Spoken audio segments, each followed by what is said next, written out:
يا أيها النبي إنا أرسلناك شاهدا ومبشرا ونذيرا وداعيا إلى الله بإذنه وسراجا منيرا وبشر المؤمنين بأن لهم من الله فضلا كبيرا.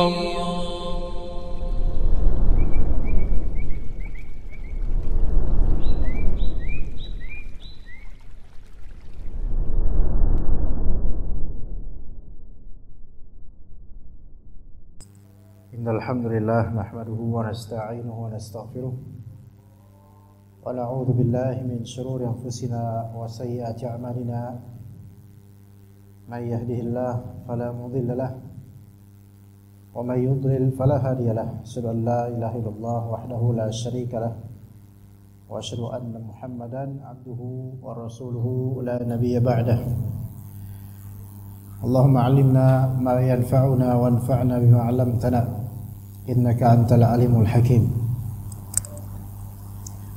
Alhamdulillah, segala puji bagi Allah Ta'ala yang kembali mempertemukan kita di majelis ini, kajian kitab Mukhtasar Sahih Muslim. Pembahasan masih di bab Al-Iman atau di Kitabul Iman, di hadis ke-59 dari bab 38, yang kata Nabi, yang bab ini mengambil dari hadis Nabi sallallahu alaihi wasallam, innama waliyallahu wa salihul mu'minin. Sesungguhnya penolongku adalah Allah dan orang-orang beriman yang saleh. Penolongku adalah Allah dan orang-orang beriman yang saleh. Hadis ini diriwayatkan oleh Amr bin Al-As radhiyallahu anhu qala sami'tu Rasulullah sallallahu alaihi wasallam jiharan ghaira sirrin yaqul. Saya mendengar Rasulullah sallallahu alaihi wasallam bersabda dengan jihar, dengan jelas, tidak pelan. Beliau berkata, ala inna ala abi ya'ni fulanan laisu li bi awliya. Ketahuilah sesungguhnya keluarga ayahku yaitu fulan. Jadi ada yang dimaksudkan oleh beliau yaitu Abu Sufyan atau Al-Hakam bin Al-As atau lainnya dari keluarga bapak beliau.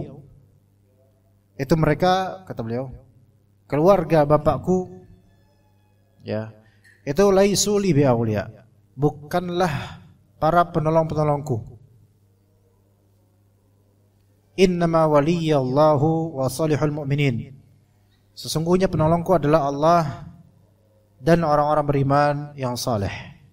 Waliku adalah Allah dan orang-orang beriman yang saleh. Baik, kita akan jelaskan hadis ini dengan kelengkapannya insyaallah. Ditambahkan dalam riwayat lain atau redaksi lain dari Amr bin Al-As, yang mana kata beliau, kata Rasulullah SAW, walakin lahum rahimun abulluha bibalaliha, yakni asluha bisilatiha. Tapi kendati pun keluarga bapakku ini bukanlah orang beriman, bukanlah wali, bukanlah waliku, bukanlah penolong agamaku, namun kata beliau, mereka memiliki hubungan kekerabatan yang akan aku sambung dengan menyambung silaturahim dengan mereka. Maka silaturahim di situ, di silaturahim itu mencakup kepada keluarga yang muslim dan kerabat yang bukan muslim.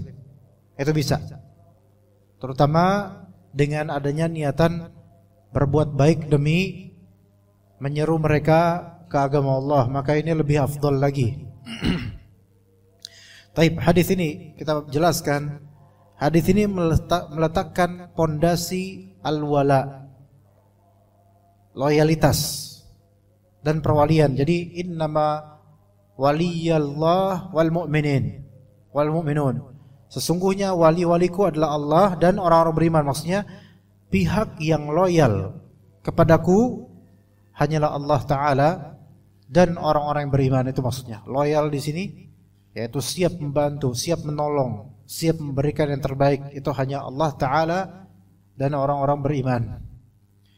Jadi prinsip al-wala, loyalitas atau perwalian, itu di atas dasar keimanan dan ketakwaan.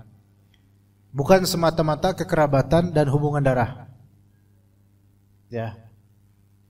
Oke, sebagian ulama bahkan mengatakan saudaramu dari segi darah tidak lebih afdal daripada saudaramu dari segi keagamaan. Saudara dari segi keagamaan ada nilai dan value yang tinggi melebihi sebatas bloodlines atau hubungan darah. Saudara dari segi keagamaan ada nilai ibadah di situ ketika kita menyambungnya. Kalau saudara dari segi hubungan darah saja, ya mungkin ada nilai ibadah dengan silaturahim, tapi hanya segitu saja. Ya. Dan bahkan ketika ada kerabat ya musyrik, itu tidak lebih afdal daripada teman ngaji yang muslim. Karena persaudaraan di sini dilihat dari segi akidah, iman, ketakwaan, maka teman ngaji muslim lebih afdal daripada saudara atau kerabat yang musyrik atau kafir. Ya, begitu pertimbangannya. Jadi wali di sini orang yang loyal kepada kita. Tapi dalam hadis ini Rasulullah SAW menyampaikan secara terang-terangan, keluarga bapakku itu bukan para waliku karena mereka umumnya banyak yang non-muslim. Yaitu ini maksud keluarga Abu Talib, sebagian dari orang-orang Quraisy yang belum masuk Islam ketika itu. Sebagiannya memang tidak akan masuk Islam, sebagiannya mungkin ada yang masuk Islam. Namun ketika itu rata-rata belum masuk Islam. Maka di sini dalam riwayat Muslim disebut maksudnya adalah fulan, yaitu tidak disebut namanya siapa. Tidak disebut namanya siapa, walaupun ada yang menyebutkan namanya maksudnya adalah Abu Sufyan yang pada suatu saat akan jadi muslim. Namun ketika di hadis ini ada hadis ini ketika Rasulullah mengucapkan kalimat ini, mungkin Abu Sufyan ketika itu bukan muslim. Maka seseorang yang belum menjadi muslim tidak bisa menjadi wali, tidak bisa bersikap loyal, tidak dianggap bersikap loyal kepada orang muslim karena dia non muslim. Itu yang terjadi pada kerabat kita. Apalah lagi jika itu terjadi atau ada pada non kerabat. Ya.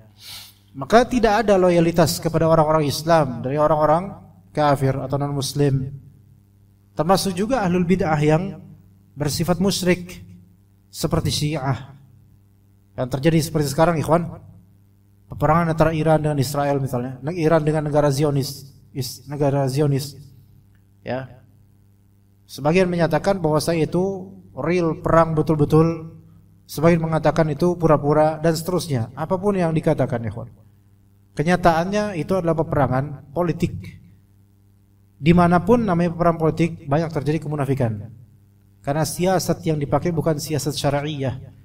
Maka banyak terjadi khidah, kemunafikan, tipu daya, penggambaran yang zahir tidak sama dengan batin, dan juga mengorbankan orang-orang bawah. Itu sudah biasa. Ya. Jadi enggak semua orang di negara Zionis itu setuju dengan keputusan Netanyahu dan semisalnya.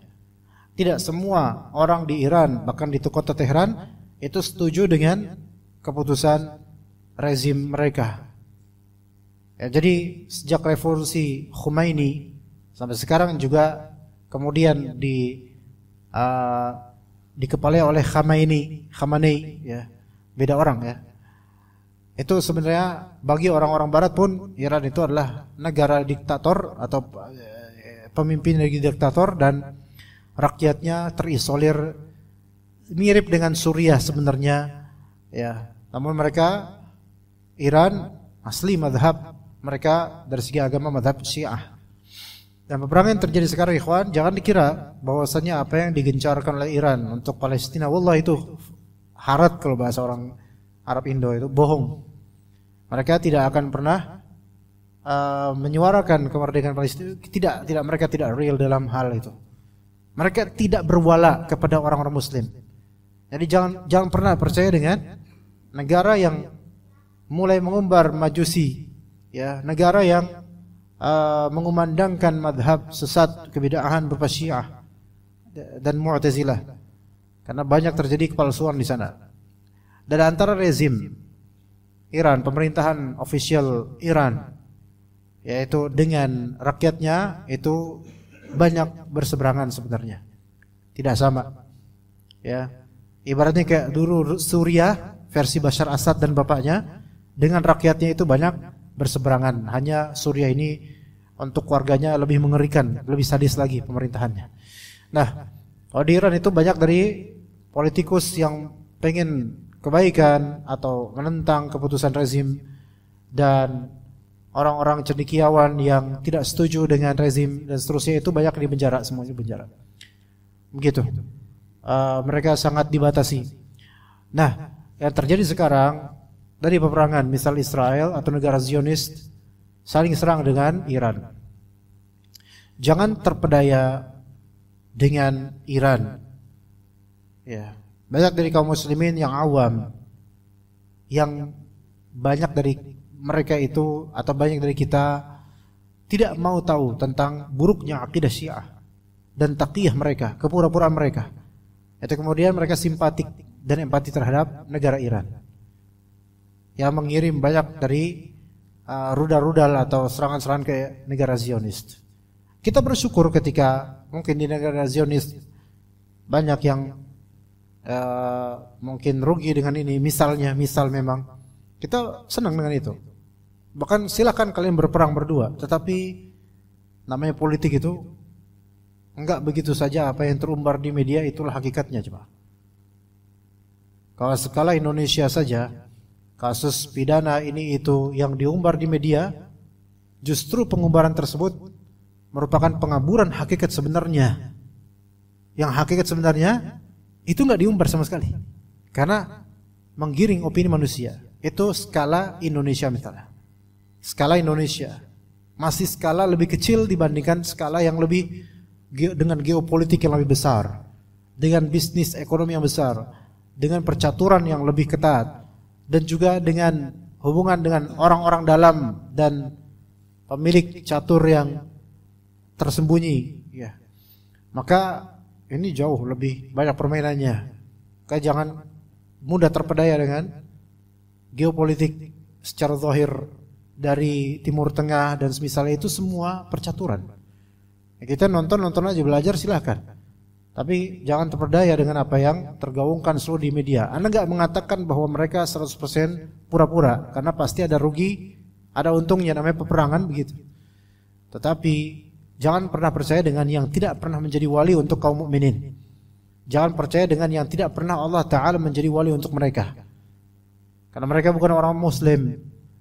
Syiah asalnya bukan Islam, bahkan bertentangan betul-betul dengan Islam dari segi akidah, ibadah, dan akhlak. Dan itulah negara Iran bagaimana ya, seperti itulah. Ya, jangan kita terpedaya, jangan mudah tertipu. Udah berkali-kali kaum muslimin tertipu, dan masih ada sekarang yang nggak tahu sehingga mendukung negara Iran. Ini yang dicari sebenarnya mereka. Ini yang dicari, simpatisan dari negara-negara Islam terhadap Iran. Ini dicari oleh Iran. Ya, sehingga nyerang Israel sebenarnya cari perhatian untuk mendapatkan arah kiblat, maksudnya pandangan dari orang-orang Muslim sedunia. Itu yang dicari sebenarnya. Ada sisi politiknya, tentu sisi politik, bisnis, dan ada sisi religiusnya juga. Ya, karena belakangan ini Iran sudah mulai termarginalkan, apalagi setelah adanya akad dan perjanjian atau suatu klausul-klausul dari Saudi Arabia, dari Qatar, UAE, Uni Emirat Arab, dan juga charge atau hukuman untuk Suriah dibebaskan oleh Presiden USA, maka Iran sudah mulai termarginalkan. Jadi dia cari perhatian untuk mencari dukungan orang-orang beriman. Maka jangan pernah mendukung orang-orang yang berbuat syirik, yang menjadikan Ali bin Abi Thalib seolah-olah semanzilah dengan Tuhan, yang menjadikan Al-Husain sebagai sematan doa-doa mereka, bertawassul dan meminta kepada Husain, ya Husain, ya Husain, di acara mereka, di salat mereka, di harian mereka. Musyrikun, mereka orang-orang syirik, berbuat musyrik mereka. Kajian terbedaya ya para kaum muslimin ya. Sesungguhnya waliku, kata Rasulullah SAW, adalah Allah dan orang-orang beriman. Ya, yaitu yang kita saling loyal satu sama lain, sesama orang beriman. Dan jangan loyal kepada orang-orang majusi atau yang menyembah selain Allah Azza wa Jalla atau berbuat syirik dengan kesyirikan yang dibalut dengan cinta terhadap Ahlul Bait. Hati-hati. Jadi itu salah satu strategi untuk mencari muka dari segi religius, yaitu supaya dapat dukungan dari orang-orang awam kaum muslimin yang gak ngerti keadaan Syiah itu gimana, dan juga strategi politik yang ujungnya sebenarnya untuk bisnis, ya sebenarnya untuk bisnis semua itu. Begitu ikhwah sekalian rahimakumullah. Kemudian Amr menyebut dalam naskah Muhammad bin Ja'far Ghundar ada bagian kosong pada kata Abi, yaitu Abu, ya Abi. Ada yang menyatakan itu adalah Abi Sufyan atau lainnya, wallahu alam. Tetapi di sini pesannya, faedahnya adalah walinya Nabi, yaitu orang yang berwala dan loyal kepada Nabi, itu bukan dilihat daripada nasab atau hubungan darah, tapi atas dasar iman dan amal soleh, itu dia. Maka ada orang-orang yang mau menjadi wali Nabi, yaitu orang yang mau berwala, mau berloyal kepada Nabi SAW, terus pakai alasan nasab, tapi propaganda dan ajarannya justru menyimpang dari ajaran Nabi SAW, bahkan dari segi akidah, bahkan menuju syirik kadang-kadang, dan ghulu, berlebihan terhadap orang saleh, tapi atas nama apa? Keturunan Nabi SAW. Itu yang tergaung selama berapa tahun belakangan ini di Indonesia terutama. Ya, ajaibnya ikhwan, beberapa dari orang-orang yang mungkin keturunan, ya nggak semua Arab Indo, tapi beberapanya ini yang mengaku sebagai cucu dari keturunan Nabi SAW. Ya, sehingga semua orang pribumi harus mengagumi mereka, mengagungkan mereka secara zat. Ya, taib, kita agungkan, kita hormati kondisi kekeluargaannya. Selesai. Adapun urusan pribadinya, kita lihat dia bertakwa apa enggak dia orang. Kalau enggak bertakwa, ya kita enggak hormat dengan ketidaktakwaan dia. Kita hanya hormat dengan kondisi kekeluargaan saja. Karena ada nasab mungkin tersambung kepada keluarga Nabi SAW, dan memang kita diperintahkan untuk menghormati itu. Tapi ketika orang ini atau orang-orang ini menyebarkan kebid'ahan, khurafat, syirik, dan hal-hal yang bertentangan dengan Nabi kita langsung, maka harus kita lebih loyal kepada siapa? Nabi SAW. Nah itu yang kata Rasulullah SAW, innama waliyallah wal mu'minun. Sesungguhnya waliku adalah Allah dan orang-orang beriman. Sedangkan walinya ahlul bid'ah, penolongnya ahlul bid'ah, ahlul syirik, atau para pendusta atas nama Nabi SAW, wali mereka adalah syaitan. Wali mereka adalah syaitan. Yang menolong mereka adalah syaitan. Yang loyal terhadap mereka adalah syaitan. Itu pun syaitan akan mengkhianati mereka pada waktunya. Ya. Jadi Nabi sudah menampik bahwasanya orang-orang yang betul menolong nabinya, membela kehormatan nabinya, membela sunnah nabinya, itu enggak dilihat dari golongan darah. Beliau enggak lihat dari nasab atau hubungan darah. Tapi dasarnya adalah iman dan amal soleh. Kepalsuan-kepalsuan yang sebenarnya mungkin dari segi nasab mungkin saja benar, mungkin. Tapi ada yang lebih buruk daripada itu, kedustaan itu, yaitu apa? memalsukan hadis Nabi, mengatasnamakan agama, mengatasnamakan sunnah Nabi, mengatasnamakan hadis Nabi sallallahu alaihi wasallam untuk amalan-amalan tidak ada dasarnya sama sekali.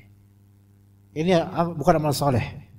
Maka orang-orang yang mengajarkan amalan-amalan yang menyimpang dari sunnah Nabi sallallahu alaihi wasallam, maka hakikatnya dia tidak sedang berwala, dia tidak sedang loyal kepada Nabi sallallahu alaihi wasallam, tidak. Maka siapapun yang beriman dan beramal saleh, maka dialah wali dan dicintai Nabi sallallahu alaihi wasallam meskipun bukan kerabatnya. Siapapun yang beriman dan beramal saleh, dialah wali, dialah orang yang loyal kepada Nabi-Nya sallallahu alaihi wasallam. Dan dicintai oleh Nabi kita alaihi wasallam meskipun bukan kerabat. Jadi ibrahnya bukan di kekerabatan dan darah, tapi ibrahnya di iman dan amal saleh. Maka seseorang ketika dia memang ada keturunan dari ahli bait, namun dia tidak beriman atau dia tidak belajar, terus amalannya tidak saleh, buruk, bid'ah bahkan, syirik bahkan, maka ini orang tidak beruntung walaupun bloodlines-nya keturunan dari ahli bait. Yang dihormati hanya keadaan kekeluargaannya saja, tapi keadaan personanya enggak dihormati. Karena enggak, kurang beriman, karena fasik. Kemudian ada orang yang tidak ada turunan dari Nabi SAW. Wajahnya pun wajah Indo. Enggak ada di keluarganya keturunan dari Arab, enggak ada sama sekali. Jauh sekali, jauh. Namun dia, Allah berikan hidayah. Allah buat dia belajar, nuntut ilmu. Allah ajarkan dia ilmu dan kemudian Allah jadikan dia beramal saleh. Istiqamah dengan itu, inilah wali Allah. Inilah orang beriman dan bertakwa kepada Allah, inilah wali Allah. Seperti yang disebutkan dalam surat Yunus. Inilah wali yang sesungguhnya. Jadi predikat wali itu tidak diukur dengan bloodlines, garis darah, tidak. Tapi diukur dengan iman, takwa, istiqamah. Begitu. Kalau misalnya antum bertanya, berarti boleh dong, bisa dong mungkin saya menjadi wali Allah azza wajalla. Iya. Kalau antum beriman, bertakwa, beramal saleh, amalkan ilmu antum, gitu. Semua orang di sini berkesempatan. Semua anak-anak yang hadir, semua anak-anak kita memiliki kans untuk menjadi wali Allah taala selama mereka beriman dan beramal saleh. Begitu ikhwan. Ini busra dan kabar gembira. Sehingga orang-orang yang Allah pilih itu bukan berdasarkan darah, bukan berdasarkan fisik dan jasad atau keturunan. Ada kalanya orang-orang yang kelahiran desa, yang dahulu kala sekolah pun waktu SD itu dia harus ngelewatin sungai, bahkan harus berenang dulu, miskin. Namun kadang Allah muliakan kemudian dengan rezeki yang berlimpah sehingga bisa belajar di perkotaan, bisa mengenal hadis, mengenal Al-Quran, mengenal As-Sunnah, mengenal akidah yang benar, mengenal Tauhid. Dan kemudian Allah Ta'ala berikan rezeki yang banyak. Kemudian dia bisa mendanai ini itu dari dakwah. Masya Allah, ada orang seperti itu. Ini enggak ada turunan-turunan dari Al-Bait, enggak ada sama sekali bahkan. Bahkan dari wajahnya juga enggak mungkin jadi Al-Bait. Tapi Allah Ta'ala muliakan bukan dengan garis keturunan apa-apa. Ya, tetapi dari apa? Iman, ilmu, amal soleh. Itu baru wali insyaallah. Dan justru orang-orang yang mengklaim, self-proclaim wali gitu. Saya adalah wali gitu. Atau golongan seperti saya adalah golongan wali misalnya. Ini justru kalau antum lihat malah justru banyak yang keblinger. Ngaco malah. Yes. Minta dipuji, minta dipuja, minta dicium tangannya, minta dimintai ludahnya, minta untuk supaya dimintai keberkahan jasadnya, ludahnya, tiupannya dan seterusnya. Justru orang-orang seperti ini sebenarnya orang murtazik. Murtazik itu nyari duit sebenarnya, ngarap rezeki, nyari rezeki. Atau minimal popularitas dan komunitas, senang ketika diagungkan, hubbus syuhrah, cinta popularitas. Jadi ini cari apa dunia? Bukan keselamatan akhirat. Dan rela untuk berdusta, berbohong, rela untuk menyebarkan cerita-cerita khayalan. Fulan, wali fulan terbang inilah, wali fulan bisa berjalan di atas air lah, Subhanallah. Emang kalau fulan terbang terus apa ibrahnya buat iman kita? Emang kalau misalnya fulan, wali fulan bisa sholat di atas air, terus kita mau gimana? Nggak ada ibrah sama sekali dari itu. Nggak ada ibrah. Maka itu bukan wali-wali ya sesungguhnya. Bahkan sebagian ulama mengatakan yang seperti adalah dajajilah atau dajjal kecil. Dajjal kecil. Jadi orang yang masih kerabat Nabi bahkan namun tidak beriman, maka dia bukan wali Nabi. Meskipun demikian, Nabi SAW tetap menyambung hubungan kekerabatan atau silaturahim sebagaimana sabda beliau yang maknanya, namun mereka, yaitu walaupun mereka keluarga yang belum masuk Islam, memiliki hubungan kekerabatannya akan aku sambung dengan menyambungnya. Nabi SAW mengibaratkan hubungan kekerabatan seperti tanah yang bila disiram akan tumbuh dan berbuah, dan bila dibiarkan akan kering dan gersang, yang menghasilkan permusuhan dan pemutusan silaturahim.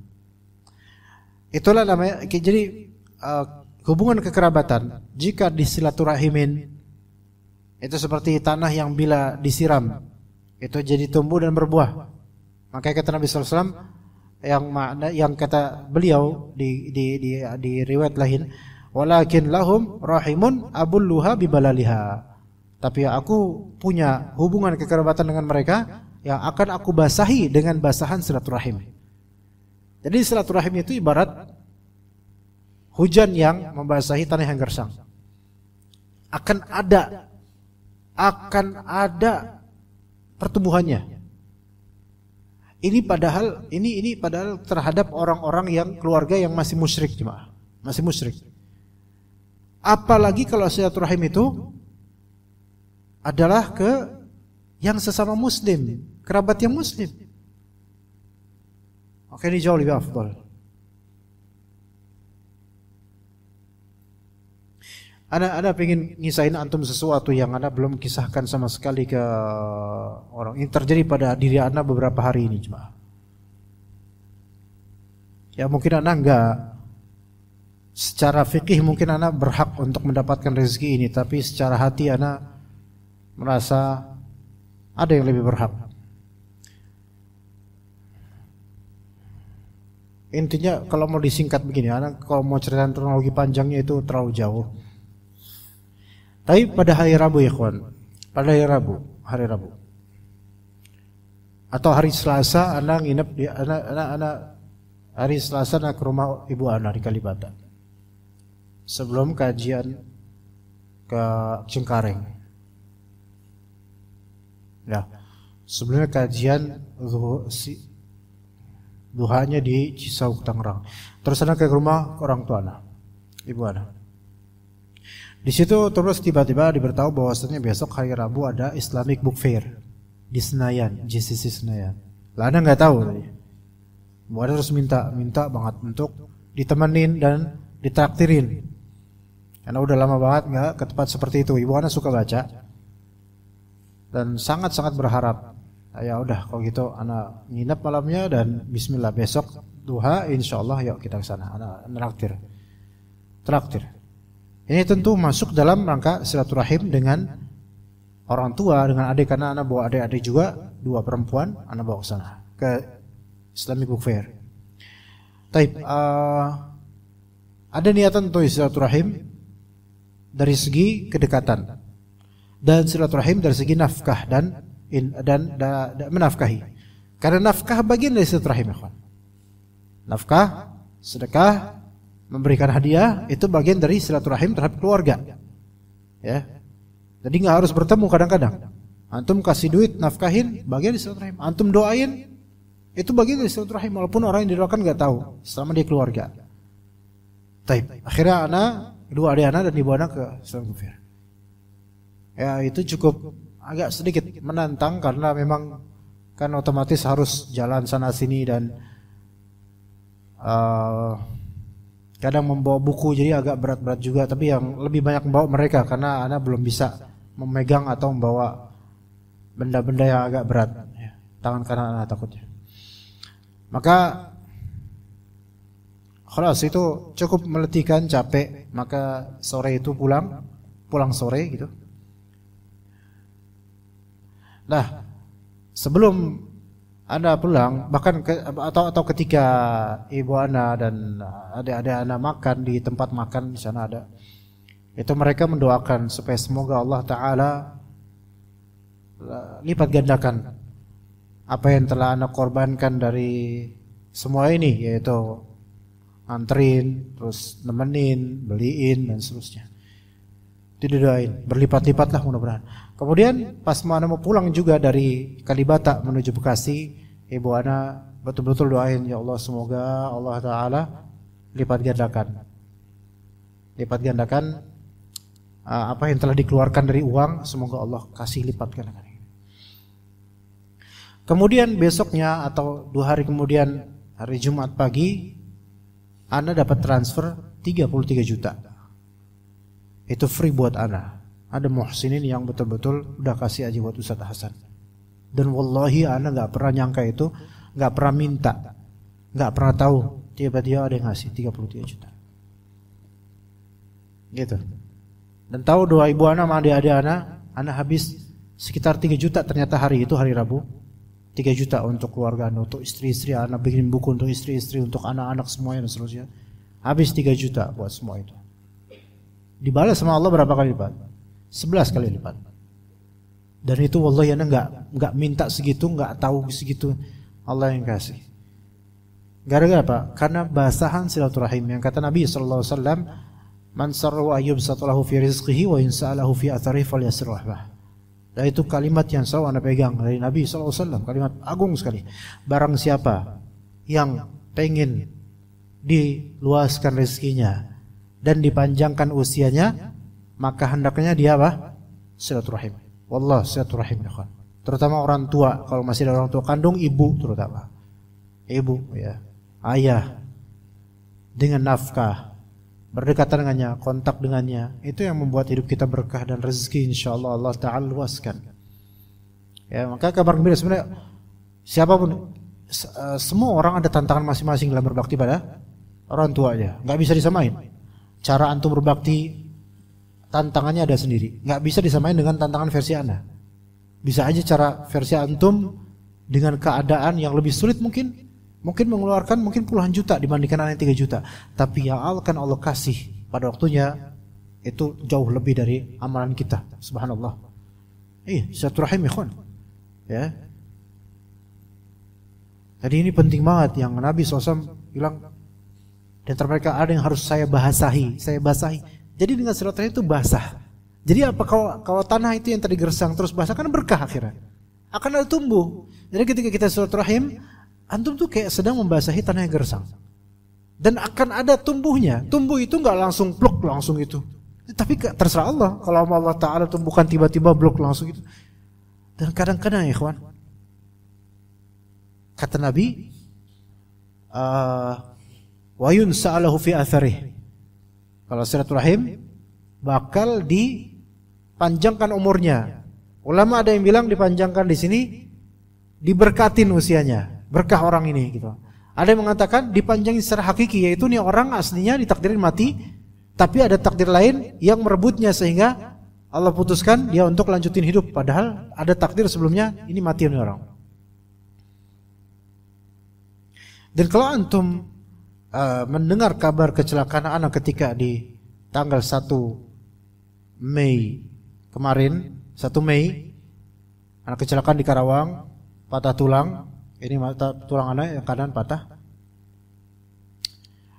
Itu secara logika ya, dan mungkin umumnya fisika, kemungkinan sebenarnya anak terlindas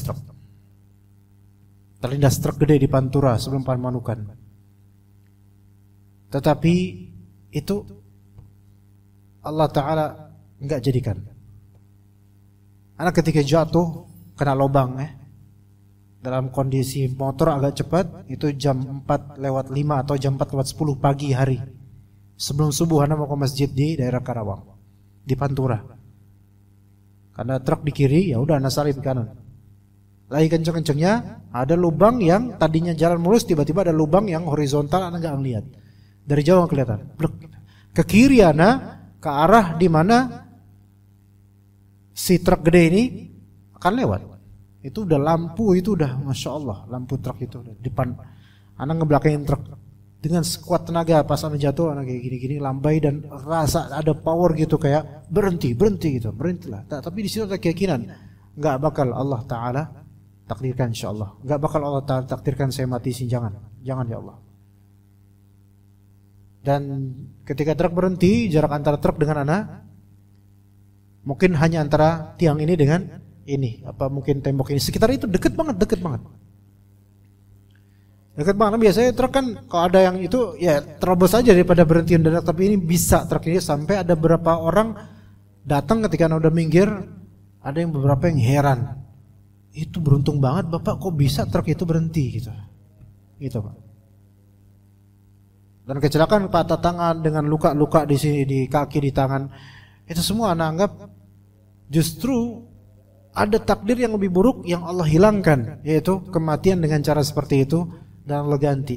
Tapi pas anak berpikir ulang, kenapa Allah Ta'ala berikan kekuatan pada anak, pas jatuhnya itu anak sendiri udah tahu ini akan terjadi seperti ini. Kenapa? Dari mana coba ikhwan? Dari awalnya sebelum Ramadan anak ada cita-cita untuk mempertemukan istri anak dengan keluarganya di kampung, kita bawa pulang kampung. Istri lainnya kita bawa ke kampung. Orang tua anak, ya ibu anak bawa ke kampung Salatiga, Boyolali, Karanganyar, untuk semua ayo silaturahim. Dan anak betul-betul mencari rezeki supaya bisa itu semua tercapai, silaturahim. Dan impactnya adalah ini dari Allah Azza wa Jalla. Ini salah satu yang anak baru pertama kali anak ceritain di sini. Dari semua kajian anak baru ceritain di sini. Sehingga logikanya itu anak meninggal ketika itu. Logikanya. Ya. Dan juga cepatnya pemulihan walaupun masih belum 100%. Tapi ini termasuk Masya Allah.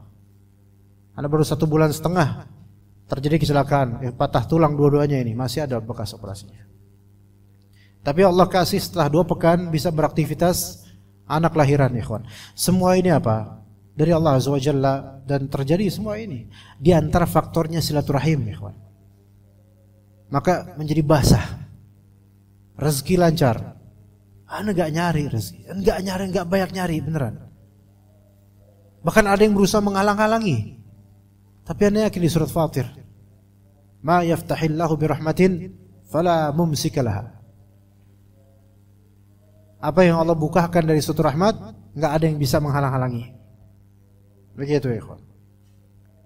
Silaturahim. Misalnya besok Ahad ada yang mau silaturahim, ya, maka yakinlah bahwasanya Allah Ta'ala akan berikan terbaik. Tapi ketika silaturahim lillahi ta'ala aja, nggak usah digambarin ente bakal dapat apa gitu, nanti bakal gimana, nggak usah. Itu terserah Allah mau ngasih apa, mau ngasih gimana, terserah Allah, serahkan ke Allah. Akan ada pada waktunya Allah Ta'ala tolong kita, bismillah ta'ala. Begitu. Dan ini bagian dari iman. Rasulullah aja silaturahim kepada yang bukan muslim dari keluarganya, lah apalagi kalau keluarga kita muslim semua. Dan silaturahim itu kalau antum nggak bisa ketemu, maka bisa dengan fulus. Zaman sekarang apa-apa butuh fulus. Bukan berarti matre. Emang zaman sekarang zaman apa-apa butuh fulus. Antum naruh motor di Indomaret aja 2.000 kok keluar. Coba kalau antum naruh motor, nyari motor beli Pampers di 4 Indomaret yang berbeda, nggak ada semua ukuran L. 8.000 Pak antum. Pampersnya nggak ada, 8.000-nya keluar. Gitu. Apa-apa butuh duit sekarang. Maka kalau ada keluarga yang kesulitan, antum gak bisa nemuin dia. Ngontak pun mungkin gak bisa. Antum kasih fulus silaturahim. Antum gak punya fulus, maksudnya gak bisa, karena mungkin antum juga kekurangan. Ada doa yang gak pernah bakal kekurangan doa itu. Selalu ada waktu untuk berdoa insyaAllah. Itu termasuk doa, termasuk silaturahim. Taib, kita ke hadis berikutnya ikhwan. Hadis berikutnya dari bab berikutnya, bab jazaa'ul mu'min bihasanatihi fid dunya wal akhirah wa ta'jili hasanatil kafir fid dunya. Sesungguhnya Jadi ini bab balasan kebaikan orang beriman itu di dunia dan di akhirat. Di dunia dia dapat balasan, di akhirat disimpan oleh Allah balasannya ada di akhirat. Adapun balasan kebaikannya orang yang tidak beriman, orang kafir, itu balasannya disegerakan di dunia, ada di dunia, tapi di akhirat nggak dapat apa-apa. Hadis Nabi SAW, riwayat Anas bin Malik radhiyallahu anhu, qala Rasulullah sallallahu alaihi wasallam, Rasulullah SAW bersabda, Inna Allah la yadhlimu mu'minan hasanatan yu'ta biha fid dunya wa yujza biha fil akhirah. Sesungguhnya Allah tidak akan mengurangi kebaikan orang beriman, di mana kebaikannya akan diberikan padanya di dunia, dan di wafil akhirat, dan juga di akhirat akan diberi balasan.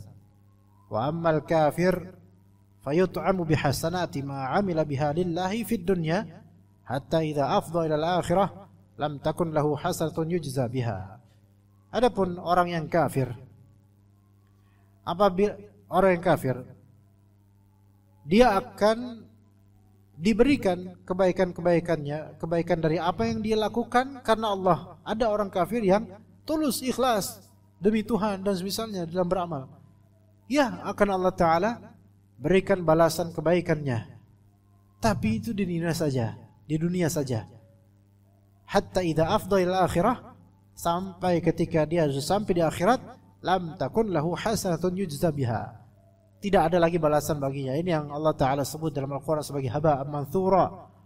Itu seperti debu-debu berterbangan, gak ada artinya lagi amalan solehnya itu, amalan kebaikannya itu, kecuali kalau nanti di dunia ini dia masuk Islam. Jadi amalan baik sebelum dia masuk Islam itu sebagiannya bisa untuk tetap ada nilainya dan ada pahalanya di sisi Allah untuk dunia akhiratnya. Ini harus kasih contoh. Ada gini, yang pertama, ada amalan orang kafir yang memang dia tulus karena mencari ridho Tuhan, gitu loh. Oke, maksudnya bukan ridho Jesus, bukan itu. Enggak, dia memang ini ada Tuhan, untuk Tuhan. Ya.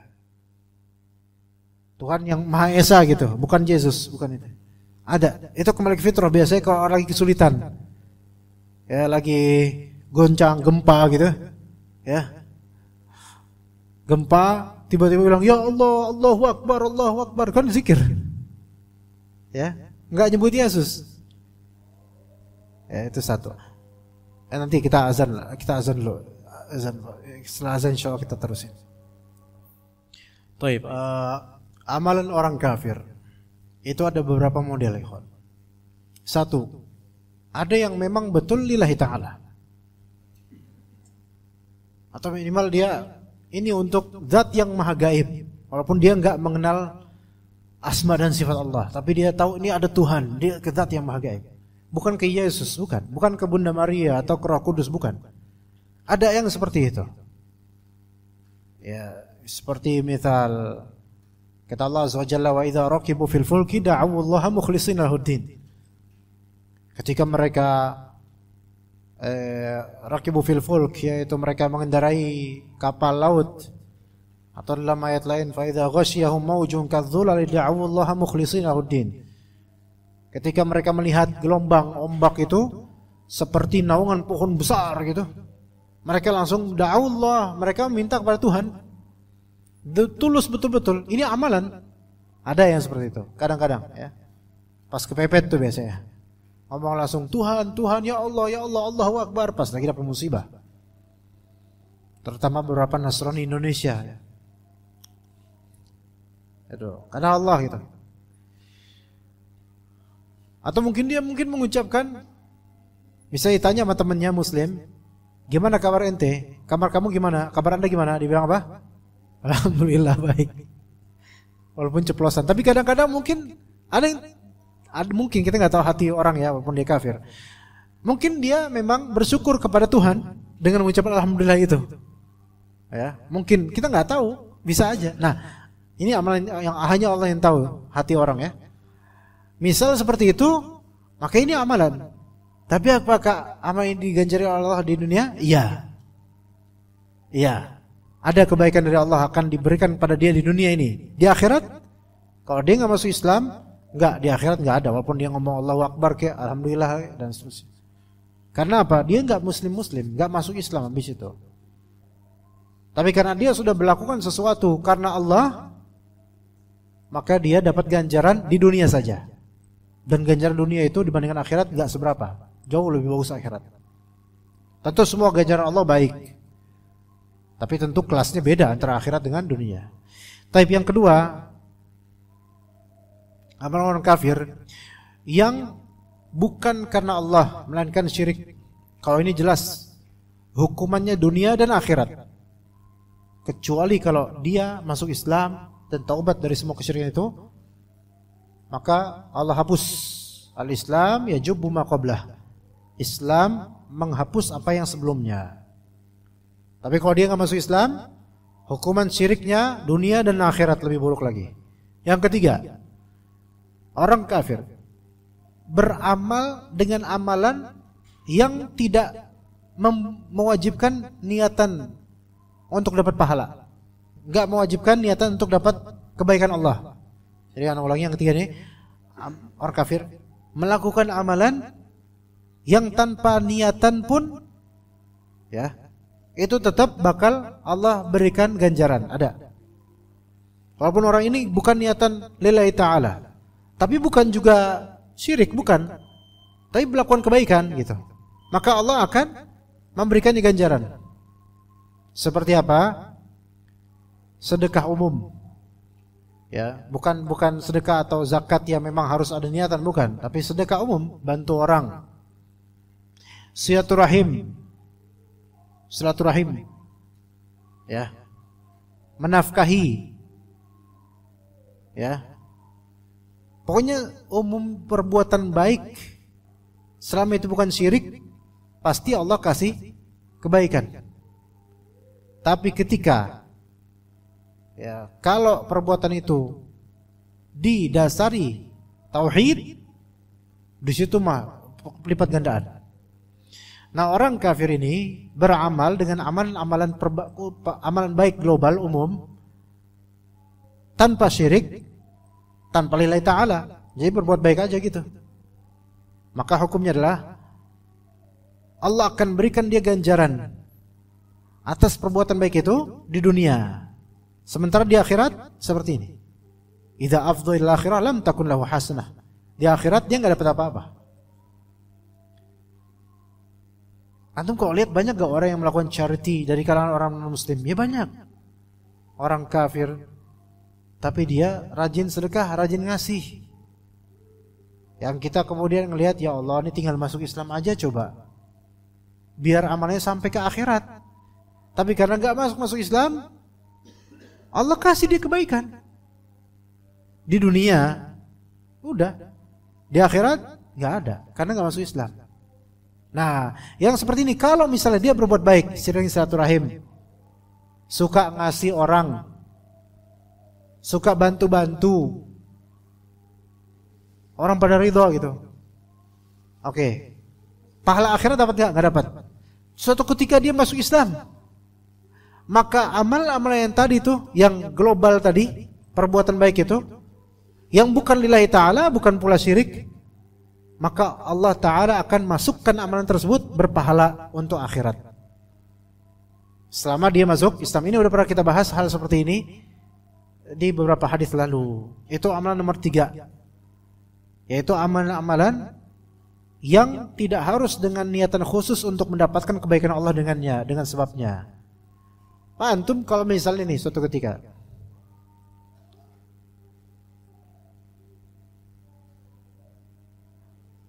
menyelamatkan binatang yang tersesat, yang sakit atau gimana gitu, nggak ada niatan lillahi ta'ala, nyelamatannya sekali gitu aja, itu bisa Allah berikan. Padahal antum nggak ada niatan lillahi ta'ala, maka Allah akan memberikan ganjaran dunia sesuatu nanti. Allah maha adil kok, maha adil. Tapi mungkin karena gak ada niatan lillahi ta'ala, mungkin untuk akhirat kita gak tahu ada apa enggak, wallahu alam. Tapi orang kafir gak bakal ada. Ya. Ada amalan-amalan Pak yang belum tentu kita itu amalan baik ini ada ingatan ke Allah, gak ada, mungkin spontan aja. Tapi ternyata itu bakal Allah kasih ganjarannya dunia. Menjamin orang pulpen, karena mau tantangan kan baik. Allah kasih nanti kebaikan juga. Ada juga kisah jemaah, ana diselamatkan oleh Allah Ta'ala di daerah Cileteh, hampir ana hanyut di pertemuan sungai dengan lautan. Itu di pantai selatan, Pak. Itu kan Cileteh itu kan dekat Pelabuhan Ratu, Pak. Khurufatnya juga banyak. Nah itu kami, ana sama ikhwan bermain di situ sekitar 6 atau 7 orang. Akhirnya tadinya dari sungai agak ke laut, tiba-tiba udah agak dalam, tiba-tiba segini, dan bagian bawah itu kayak narik-narik menuju ke tengah laut. Dan anak paling terakhir, paling ujung, paling jauh. Itu anak udah lari-lari, malah makin lari, kayaknya pasir itu malah makin nyeret. Subhanallah, itu nggak ada manusia yang berkuasa di situ. Bahkan anak sendiri nggak bisa berkuasa, hanya Allah yang kasih. Dan Allah selamatin jemaah. Kalau Allah nggak selamatin, anak nggak bisa kajian di sini. Ini tahun 2021 ketika itu. Allah selamatin. Kemudian anak pulang ke cottage sama teman-teman, anak sambil merenung gitu. Anak diselamatin oleh Allah Azza wa Jalla. Diselamatin. Anak masih teringat kemudian di antara faktor Allah ilhamkan kemudian, di antara faktor yang mungkin Allah balas adalah kadang anak menemukan semut lagi kelagepan di air. Ya semut kan memang di air emang nggak bakal tenggelam memang, tapi dia kan gelagapan Pak, bingung dia. Biasanya tuh anak apa? Kadang yang gelagapan gini-gini kan panik gitu. Anak ini tangan anak, terus biar dia di tangan anak taruh di tempat yang aman. Itu sering anak melakukan itu cuma. Kadang karena ya mungkin ya simpatik aja mas semut, kasihan aja. Ternyata Allah Taala merahmati siapa-siapa yang di bawah, siapa-siapa yang di kolong langit, merahmati makhluknya, maka Allah balas juga. Begitu ikhwan. Allah Ta'ala tidak menyanyiakan amalan hambanya, apalagi kalau amalan tersebut karena Allah, itu lebih gak disia-siain. Bahkan Allah kasih lebih ya. Udah bisa qomat belum ya? Udah waktunya qomat mungkin? Ya kita mungkin cukup sampai sini insyaallah. Barakallahu fikum jami'an. Wa sallallahu ala nabiyyina Muhammad wa ala alihi wa sahbihi ajma'in. Subhanakallahumma bihamdika asyhadu an la ilaha illa anta astaghfiruka wa atubu ilaik. Assalamualaikum warahmatullahi wabarakatuh.